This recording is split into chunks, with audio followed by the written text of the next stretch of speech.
ಗಾಂಧಿ ಜಯಂತಿ ಪ್ರಯುಕ್ತ rise of humanity trust ವತಿಯಿಂದ ನಗರದ ಕೌಲ್ ಬಜಾರ್ ಪ್ರದೇಶದ ಪ್ರಸಿದ್ಧ ಮಟನ್ ಮತ್ತು ಬೋಟಿ ಮಾರ್ಕೆಟ್ನಲ್ಲಿ ಭರ್ಜರಿ ಸ್ವಚ್ಛತಾ ಕಾರ್ಯಕ್ರಮವನ್ನು ಆಯೋಜಿಸಲಾಯಿತು.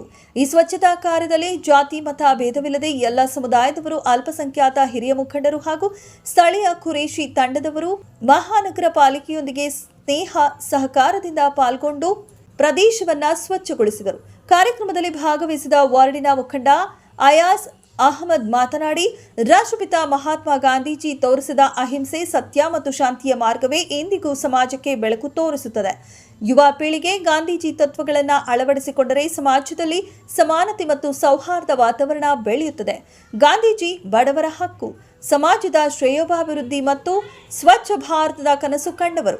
ಅವರ ಕನಸನ್ನ ನನಸಾಗಿಸಲು ಪ್ರತಿಯೊಬ್ಬರು ಹೊಣೆಗಾರಿಕೆ ತೆಗೆದುಕೊಳ್ಳಬೇಕು ಎಂದು ಕರೆ ನೀಡಿದರು. ಈ ಸಂದರ್ಭದಲ್ಲಿ ಮುಖಂಡರು ಮತ್ತು ಟ್ರಸ್ಟ್ ಅಧ್ಯಕ್ಷರು ಹಾಗೂ ಪದಾಧಿಕಾರಿಗಳು ಹಾಗೂ ಅಲ್ಲಿನ ಖುರೇಶಿ ಸಮುದಾಯದವರು ಉಪಸ್ಥಿತರಿದ್ದರು. ಎಲ್ಲರಿಗೂ ದಸರಾ ಹಬ್ಬದ ಶುಭಾಶಯಗಳು ಹಾಗೂ ಗಾಂಧಿ ಜಯಂತಿಯ ಶುಭಾಶಯಗಳು ಹೇಳುತ್ತಾ, ಈ ದಿನ ನಮ್ಮ ಬೋಟಿ ಮಾರ್ಕೆಟಿಗೆ ರೈಸ್ ಆಫ್ ಹ್ಯುಮ್ಯಾನಿಟಿ ಟ್ರಸ್ಟ್ ಕಡೆಯಿಂದ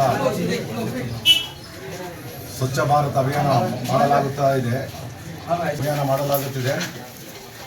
ಈ ನಮ್ಮ ರೈಸ್ ಆಫ್ ಹ್ಯುಮ್ಯಾನಿಟಿ ಟ್ರಸ್ಟ್ ಅಧ್ಯಕ್ಷರಾದ ಮೊಹಮ್ಮದ್ ಆಸಿಫ್ ಅವರ ತಂಡದಿಂದ ಹಲವಾರು ಕಾರ್ಯಕ್ರಮಗಳು, ಮೊನ್ನೆ ತಾನೇ ಹಿಂದೂ ಬೆರಲ್ ಗ್ರೌಂಡ್ ಕ್ಲೀನ್ ಮಾಡಿದ್ದಾರೆ. ಅವರು ಬಹಳಷ್ಟು ಸೇವೆ ಮಾಡ್ತಾ ಇದ್ದಾರೆ ಅವರು ಜನಕ್ಕೋಸ್ಕರ. ಹೀಗಾಗಿ ನಮ್ಮ ಬೋಟಿ ಮಾರ್ಕೆಟು ಇವತ್ತು ಗಾಂಧಿ ಜಯಂತಿ ಇರೋ ದಿನದಿಂದ ಅವರ ತಂಡದಿಂದ ನಮಗೆ ಭಾಳಷ್ಟು ಅನುಕೂಲ ಆಗಿದೆ. ಇವತ್ತು ಅವರು ನಿನ್ನೆ ತಾನೇ ನಮಗೆ ನಮ್ಮ ಅಣ್ಣನಾದ ಹುಮಾಯೂನ್ ಅಣ್ಣನವರು ಕೂಡ ಹೇಳಿದರು, ಫಸ್ಟು ನೀವು ನಿಮ್ಮ ಬೋಟಿ ಮಾರ್ಕೆಟ್ ಇಟ್ಕೊಂಡ್ರೆ 26ನೇ ವಾರ್ಡ್ನಲ್ಲಿ ಬರೋದು. ಹಾಗಾಗಿ ನಾವು ಸ್ವಚ್ಛ ಭಾರತ್ ಅಭಿಯಾನ ಇವತ್ತು ನಾವು ಮಾಡ್ತಾ ಇದ್ದೀವಿ. ಇವತ್ತು ನಮ್ಮ ಕುರೇಶಿ ಅಸೋಸಿಯೇಷನ್ ಪರವಾಗಿ ನಮ್ಮ ಅಧ್ಯಕ್ಷರಾದ ಸತ್ತರ್ ಬೈ ಅವರು ಇದ್ದಾರೆ, ಸಲೀಂ ಬೈ ಅವರು ಇದ್ದಾರೆ, ಹಾಗೂ ವಲಿ ಬೈ ಅವರು ಇದ್ದಾರೆ. ಭಾಳ ಮಂದಿ ಅವರು ಕುರೇಶಿ ಮುಖಂಡರುಗಳು ಇದ್ದಾರೆ. ಅವರೆಲ್ಲ ನಮಗೆ ಸಹಕಾರ ಮಾಡ್ತಾ ಇದ್ದಾರೆ ನಮ್ಮ ಟ್ರಸ್ಟಿಗೆ. ಹಾಗಾಗಿ ನಮ್ಮ ರೈಸ್ ಆಫ್ ಹ್ಯುಮ್ಯಾನಿಟಿ ಟ್ರಸ್ಟ್ ಅಧ್ಯಕ್ಷರು ಹಾಗೂ ಅವರ ತಂಡದಿಂದ ಇವತ್ತು ಬೆಳಿಗ್ಗೆ 6 ಗಂಟೆಯಿಂದ ನಾವು 10 ಗಂಟೆವರೆಗೆ ಮಾರ್ಕೆಟ್ ಕ್ಲೀನ್ ಮಾಡಬೇಕಂತೇಳಿ ಒಂದು ಅಭಿಯಾನ ಮಾಡ್ತಾ ಇದ್ದೀವಿ. ಹಾಗಾಗಿ ತಮ್ಮೆಲ್ಲ ಸಹಕಾರ ಇದೆ ಅಂತೇಳಿ ನಾವು ನಂಬಿದ್ದೀವಿ.